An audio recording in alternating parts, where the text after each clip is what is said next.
Morning, Arnold.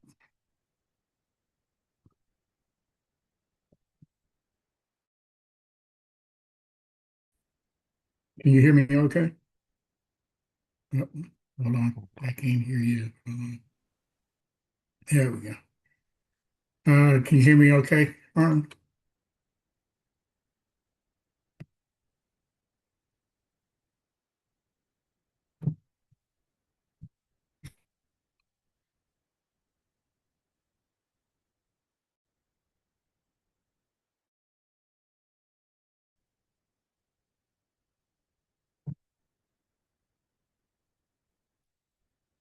Hey, one second. Turn off the. I'll be right back.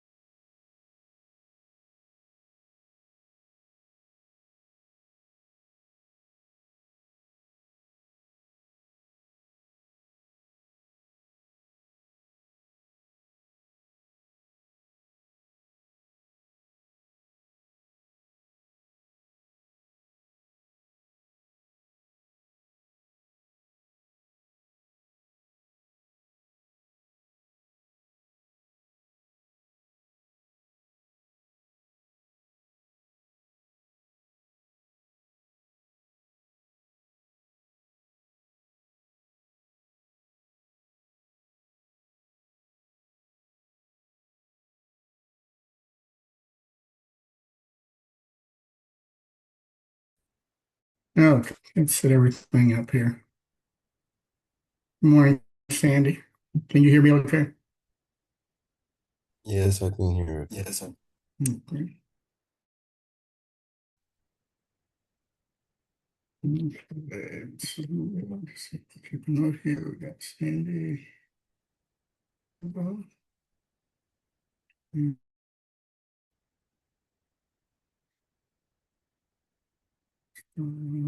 Arnold. Okay. Mm, This is 9:32.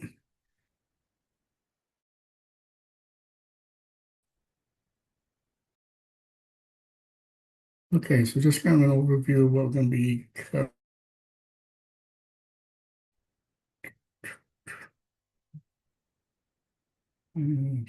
here. And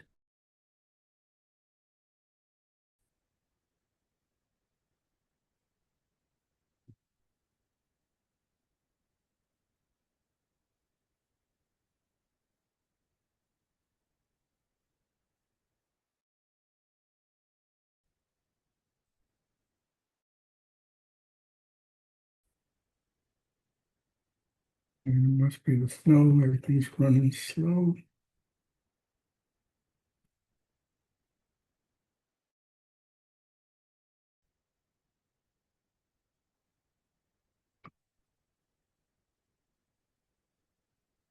Okay. No, well, that's one reason. Got a sign on it. Hope everybody's enjoying the snow.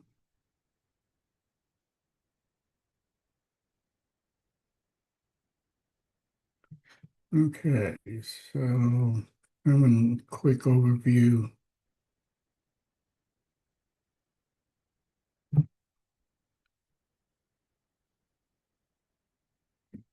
Okay, so everybody should see the what we're going to be talking about today is kind of and what you'll be doing for the basically the remainder of the week, kind of concentrating, uh, getting a deepening understanding of what's happening when we do and dynamic behavior in object-oriented systems. Okay. Okay, we're going to talk about dynamic binding versus binding at the time of compile. Uh, as far as the decision of which methods are we going to use. Okay, and that's what we're going to be talking about, dynamic binding. The method that I'm inheriting, what determines whether I'm going to use the method that's in the child or the method that's in the parent. And so there's some general rules for method overriding. Lists, store objects of different classes. Everything that has to be in a list or in a table doesn't necessarily have to be the same type of item that we're storing. And so we're going to be talking about that. So at the end of the unit, you should be able to explain binding, Java overriding rules, polymorphic arrays, and uh, abstract classes. Okay, that's a new concept. Okay, that we'll be talking about, and then template methods. Then we're kind of highlight while we're here. If you are not a graduate student, you do not have to do the graduate student research assignment. If you are required to do the graduate student research assignment. Okay, so I wanted to bring that up uh, just as a notification because I know there's probably been a few questions. I will be taking off of student who do not need to take it, so it doesn't show at all. But just by nature, if you're undergrad, you paper to do. Okay. So let's go here.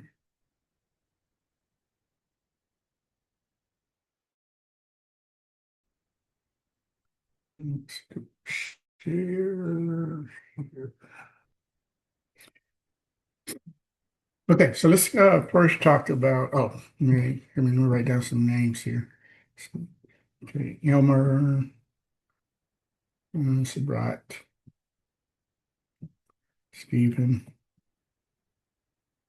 Steve,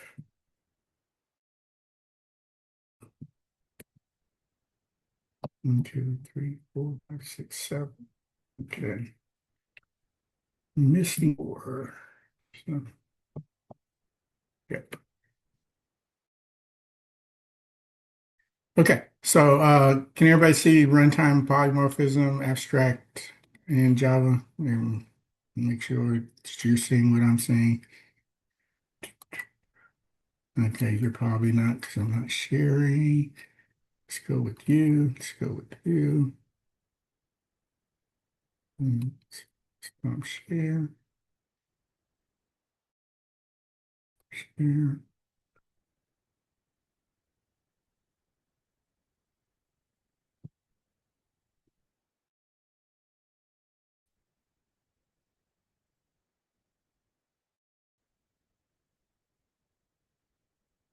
Okay, so can everybody see runtime polymorphism and abstract in Java?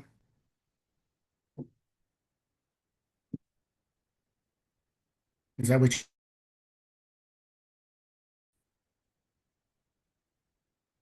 Sandy? Yes. Okay.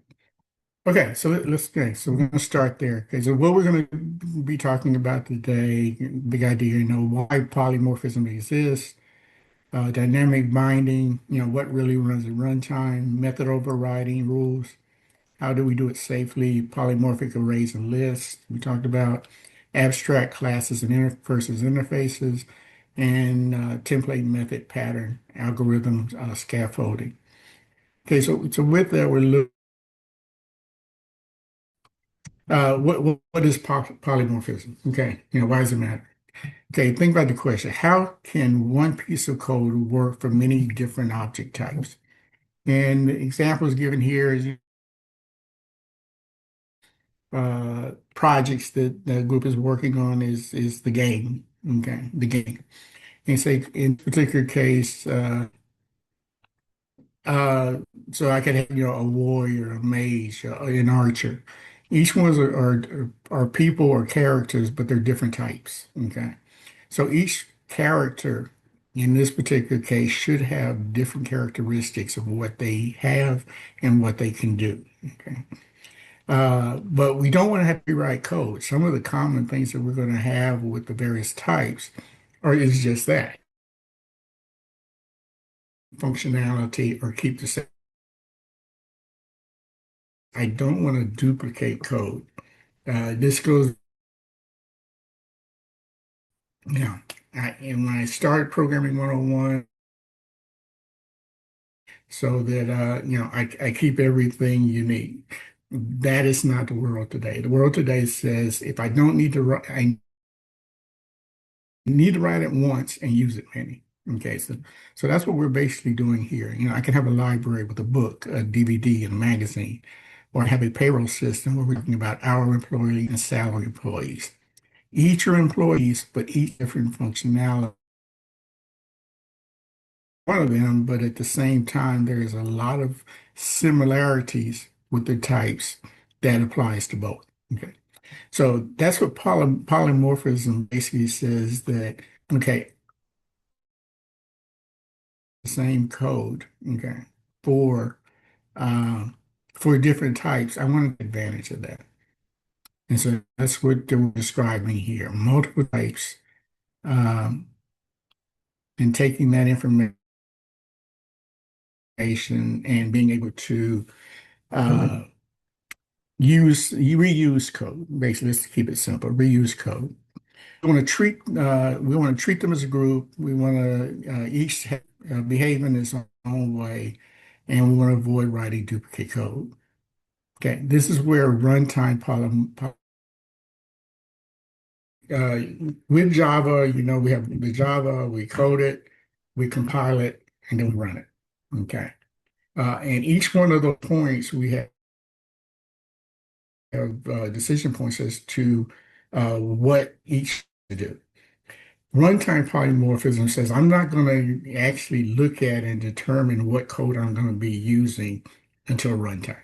I'm not going to make that determination when at compile time, but at the time that I'm actually running the code is when I'm going to make the decision as to whether what particular characteristics or methods that I'm going to be using in order to run the application. So dynamic binding, runtime polymorphism. The key idea here is Java decides compile time. The decision is based on the actual object, not the variable type. So depending what I'm actually doing. So I'm looking here and for example, uh, but that MOA is I'm creating a new dog. Okay. So with this, uh, what the dog in this animal, excuse me, in this animal class, what I'm doing is I have a method that says it makes a sound. Okay. Now, if I'm a dog here, okay, I'm going to make a dog sound. If I'm creating a cat, I'm going to create a cat sound. And we'll kind of cover this a little bit later. But depending on what kind of class I'm building or what kind of object I'm building, that's going to determine what the methods I'm going to be using. So I'm creating an here basically I have inheritance. I'm inheriting or you can from the animal and I'm applying them to the animal. So the characteristics of the dog is being applied to the animal. When I do that, this make sound basically is going to basically say that, okay, the sound I'm going to make is going to be dependent on the object that I'm creating. Yeah. So even though A is an animal, the dog makes a sound. So whatever sound the dog is going to make that we've defined in the dog class, that is the sound that's going to happen, even though I basically created an animal. But I created a particular type of animal for the dog to determine what I'm going to run. But I don't do this till runtime. Until I get to where I'm actually creating an object. That is when I'm making that determination as to what kind of methods object.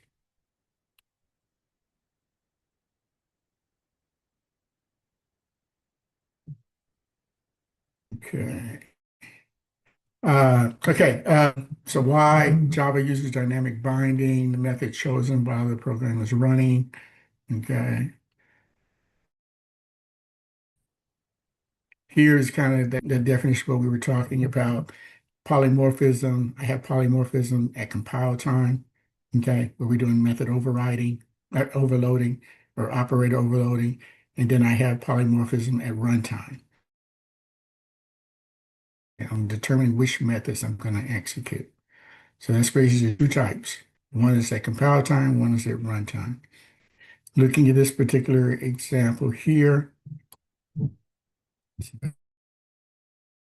okay, here's an example. I have a person, okay, I have a person class. Okay, I can create a daughter object, I can create a sister object, I can create a wife object, and I can create a mother object. Each one of these has different methods. What can a sister do? What can a wife do? What can a mother do? What daughter do? But all of them have a characteristic of having characteristics of a person. Okay. So the characteristics of the person are built into the person class. When I create a daughter object, I'm going to have those same characteristics because I'm a daughter. Okay. And so that's what we're saying here, that I have my general code that's common to all four, and then I have specific code that's common to the object I'll be creating. That is polymorphism. Okay.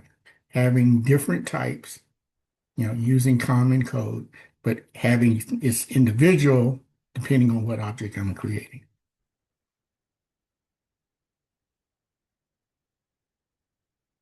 Okay, so here's an example of runtime polymorphism, multi-level interface.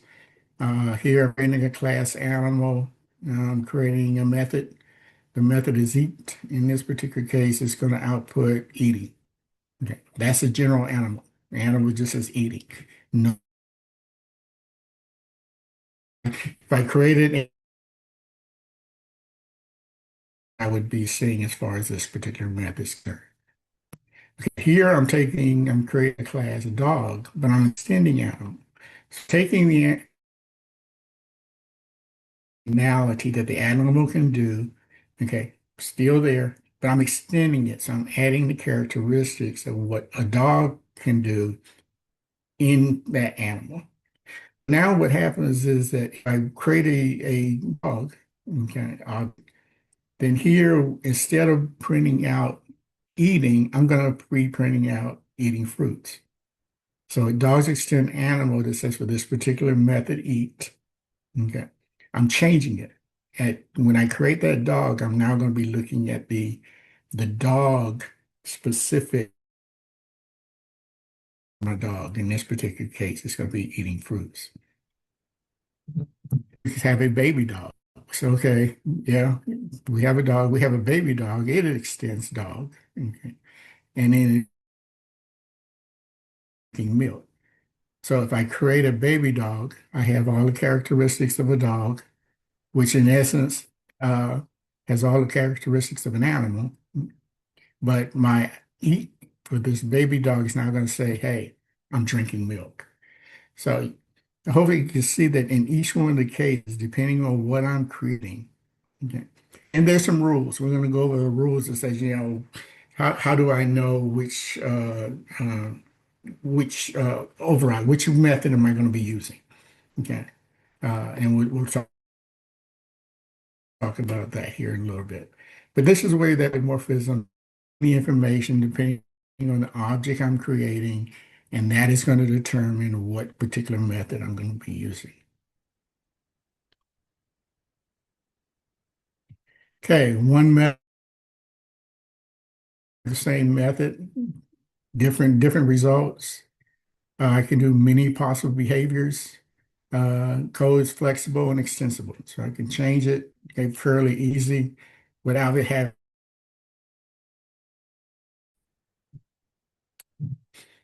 Okay, writing. Yeah. Overriding here says, okay, this is where, and we'll kind of go back up here. Here, we're basically doing a dynamic overriding for methods. So here, what we're doing, okay, we're taking a subclass. Each provides its own version of a method from its parent class. So here, same thing. This says, okay, I'm gonna make a sound. and they got the animal sound. Here is the Java code for that. I'm doing an override here. This specifies that I'm going to be overriding methods. So I have a class dog that extends animal, but I'm telling Java, hey, I want you to override the make sound method. The make sound method, when I create this, I'm going to say instead of having uh,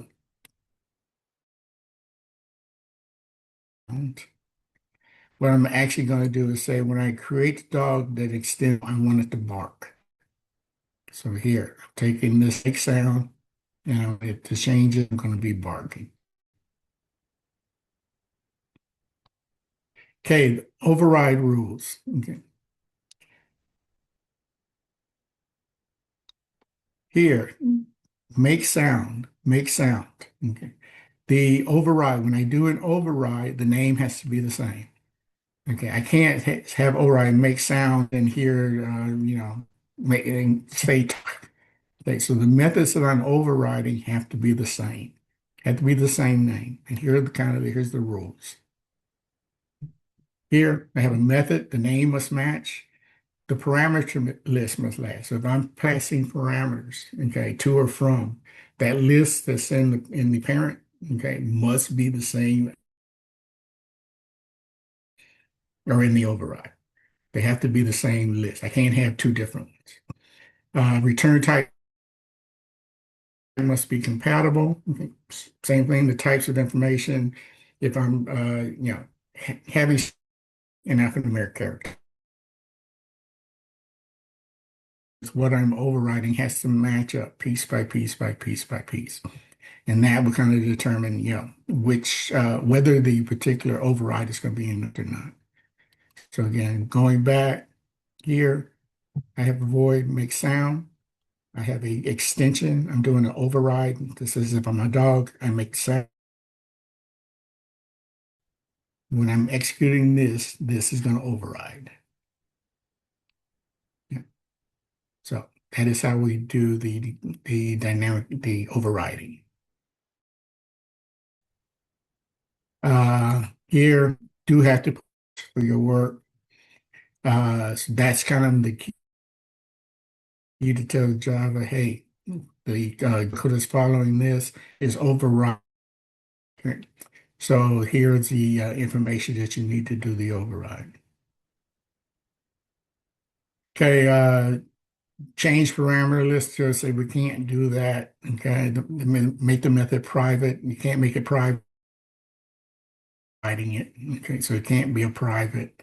Uh, and you don't want to reduce visibility, like making it a method public, making it protected when it was public over for the override to work.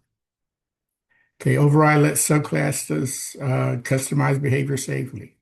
I can change the behavior of an object, okay, by using the override capability. Okay, arrays and lists.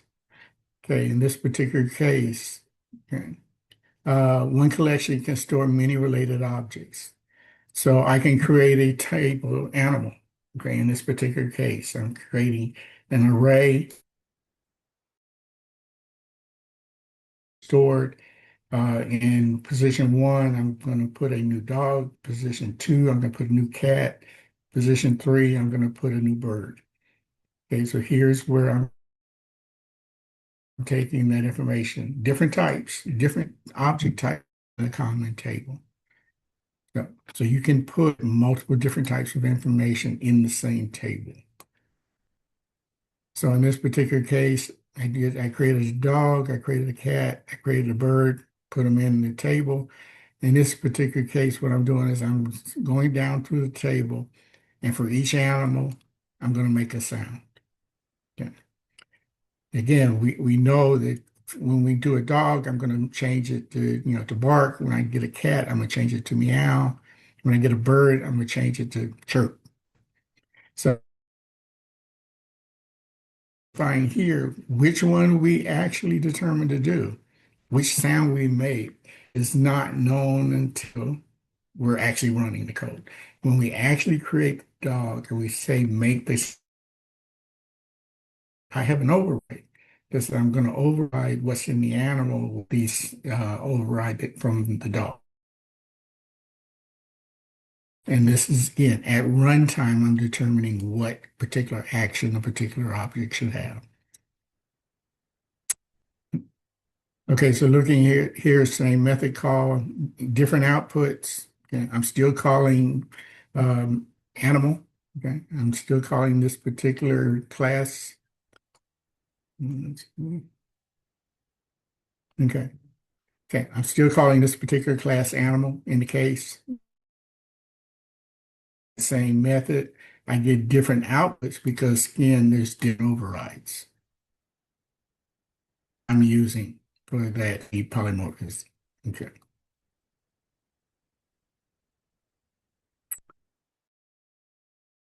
Again, cleaner code, easier to add new subclasses later. No giant if statement, if else. If I'm this, then do this. If I'm this, then do this. Basic again, depending on the object that we create, that is going to determine what kind of methods that we're going to be using.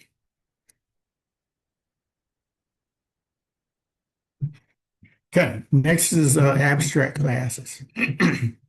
Class in Java is a partially implemented class. And what it is, it represents a concept. We've been talking about, and those objects are real things. In the case of an abstract class, you're creating a thing more than you're creating a concept of a thing, okay, and not a complete object.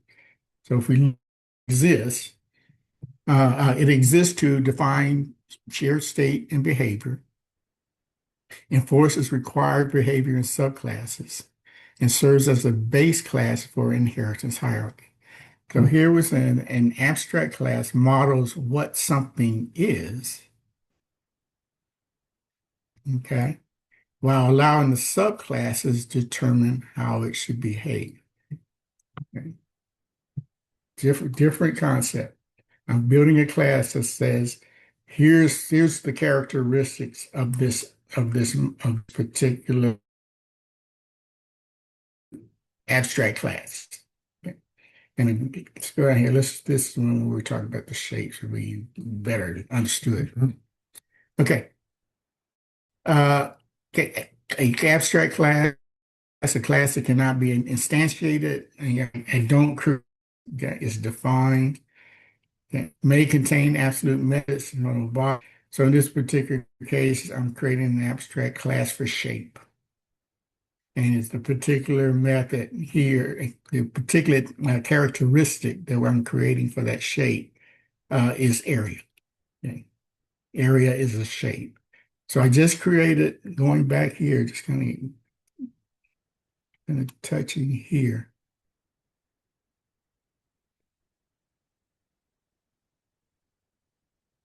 Okay. It exists to define. So what I'm doing here when I create this particular object, I'm creating a class that has some kind of shape to it and area. So I'm really not doing anything, but I'm defining what I need to do. Okay. Here, I'm not really not, having method. Okay. But so in this particular shape, I'm creating this class. I'm creating an area. I am creating a method that says print the type, and it's just that says I am a shape. Okay. Uh, think of this that we're not showing here, but think of this that I could have a object that I create called a box that I create called a ball. Okay. Here I'm basically defining that shape exists, and then here I'm basically defining. Okay, I want to if I have it says I'm a ball, what I might print out is here's my diameter. So instead of print out I'm a shape, I'm going to print out what is my radius. What is my circumference? Okay. So you're doing specific items. Again, this is basically defining that overall characteristic of the abstract class. So that's what's happening here.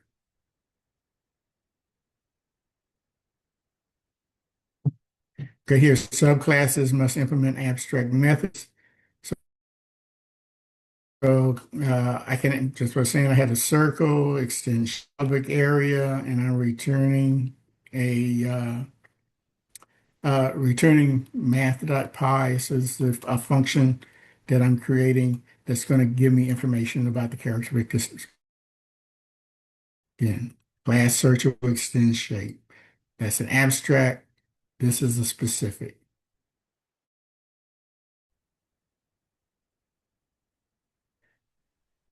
Thinking about, and especially in your project, create an abstract class and when it would be used.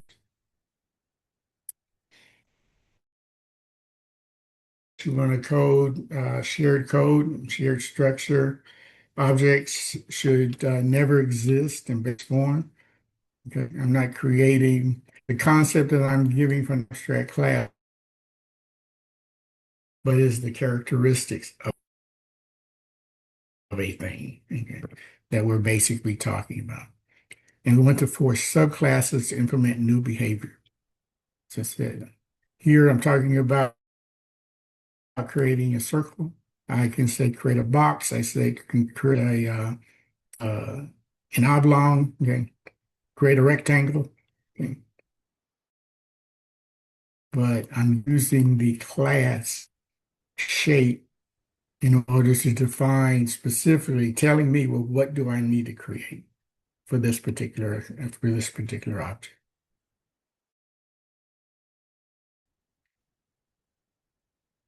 Okay, so abstract classes, they can have fields, can have code. Here's the interface. We're talking about an interface. Interface basically says, I need something, I'm going to call, and everyone here I'm positively sure that you understand the concept of an interface. It's a piece of code that you call, it does something, it brings you back a result. Okay. Okay. So that here an interface in an abstract class, interface has no fields. Uh, Method signatures, can have code. Interface has method signatures within the call itself. Whatever object I'm calling for the interface, all that's in is a relationship. Okay, so an abstract class again is defining its characteristics. You know, a shape is a circle, a shape is a box, a shape is a okay. Versus an interface says can do capability. What can I do? I'm calling an interface because I want to do something and not really define something. So you think of interfacing as define abstract class as being the characteristics of it and not the actual object itself.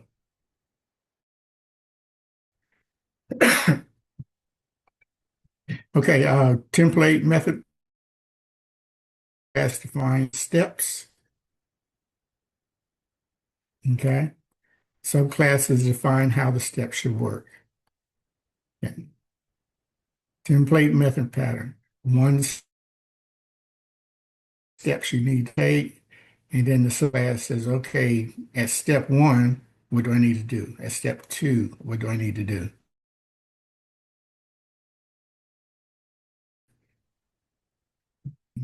Okay. And what we're defining here is when I do the method play, I'm going to start it. I'm going to play a turn.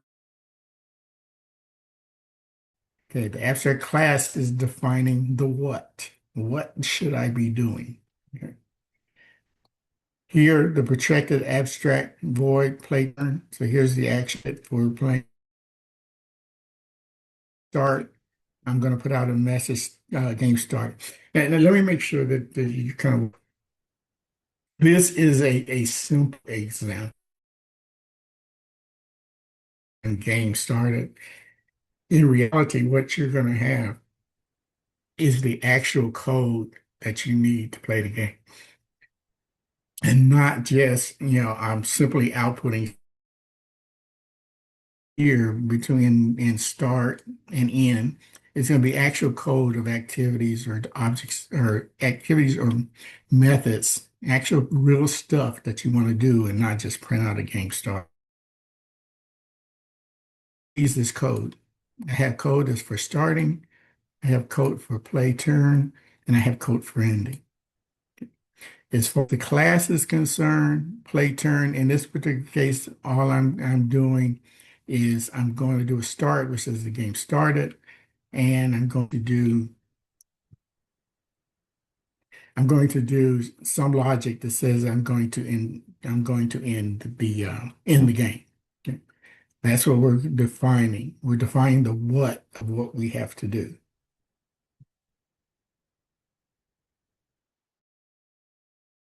In this game, okay. And when we do a play turn, just like in the other items we talked about, here we're moving a chess piece. In reality, what we're going to have in here is uh,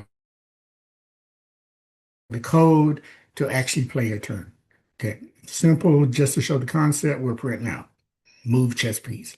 In reality, what we're going to be doing is going through the logic and the code that would actually play a turn. Again, we're talking chess. Now, again, based on everything we said, you know, if I wanted to play a game checkers, I use the same one. I can use the same method. Okay. In my game, I'm still going to have something that says I'm going to start. Could be the same as with chess, but I'm going to here. I'm creating a play turn. Here, I'm going to be overriding. I'll be overriding depending on whether I'm chess, whether I'm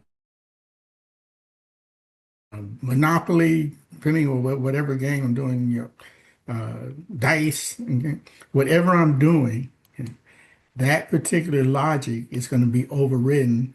And so that whenever we call play turn, depending on the object that we created, it's going to override this and say, okay, here's how I play chess. Here's how I play checkers. Here's how I play dice. Okay. Okay. So that's the concept that, we're defining an abstract class and basically using that information that tells us what we need to do. Okay. We need to play turn. And basically we'll be taking that information and doing the necessary overrides depending on what kind of class.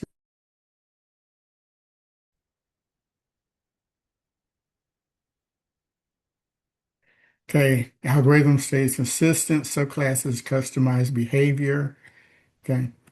Abstract class is changing the what. The classes say, okay, when we do this particular item, what specifically do I need to do based on the steps that was given to me by the abstract class? Okay, questions. Okay, this is the start of the week. Okay, so we just kind of want to go over, the concepts that you're going to be looking at: polymorphism, overriding, overriding methods, abstract classes. Okay, so these are the concepts that basically we're talking about that's going to cover week 4. Okay. Questions from anyone? And let's see, did anyone?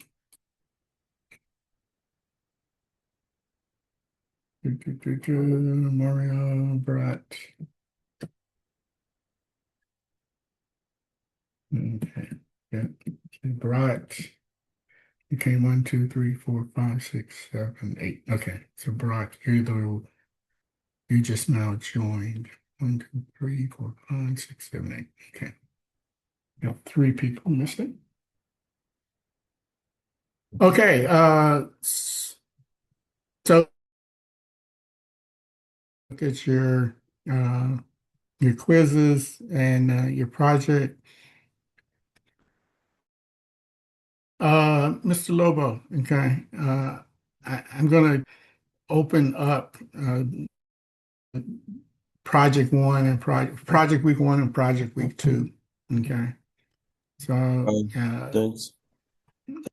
okay. And so that, yeah, what kind of got me was that I had 11 students, okay, and nothing changed. But what happened was that you added, basically was added late, okay, and from face to face to online. Okay, so I still ended up with 11. Yeah, so I didn't realize that there was a change of students or a step for students. So I'll give you that capability to, okay, for the week. All right. Okay, anything else? Any questions from anyone? Okay. Any hurdles? Any that is you're having a problem with?